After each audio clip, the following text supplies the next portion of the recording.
What would you do if a cruel prank escalated to the point of threatening your mental health? In today's story, the protagonist's choice is a masterclass in how to handle it.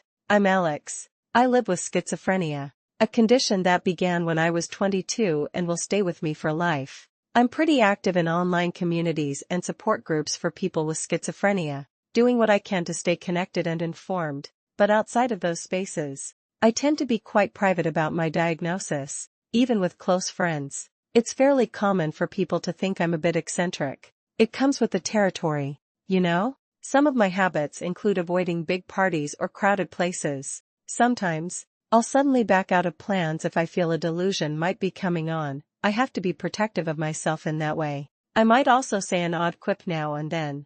Just normal schizophrenic stuff. My friends, a group including Liam, Chloe, Ben, and Sophia, thought it would be hilarious to mess with me. Their idea of a prank was to make it seem like I was losing my mind. As a group effort, individually, they would show up to our group gatherings wearing something ridiculous, like a wizard hat or a full-blown T-Rex inflatable costume, or they'd drop completely outlandish comments, pretending they were totally normal. Police like to track people like you, or COVID is just a way to microchip everyone. To me, these weren't funny jokes. These were genuinely terrifying thoughts. I'd subtly ask other members of the group if they'd heard anything about these bizarre conspiracies or seen anyone in strange outfits, but they all played along, acting as if they'd been with that particular person all day and I just hadn't been involved. It turns out this charade went on for about 3 weeks. I was absolutely terrified that this was a massive delusion morphing into full-blown psychosis.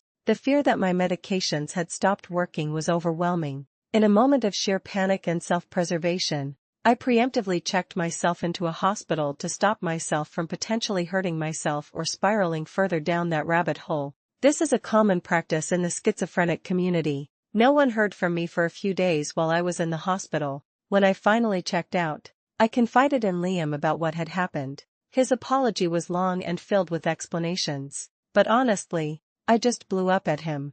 The others tried to apologize too, but I've ignored all their attempts. I have no desire to ever speak to them again. As one commenter, Boliel, so accurately put it, if a prank doesn't lead both parties laughing, it isn't a prank, it's bullying, and they were absolutely right. This reveals my friend's greatest fatal flaw, their shocking lack of empathy, which ultimately sealed the fate of our friendship.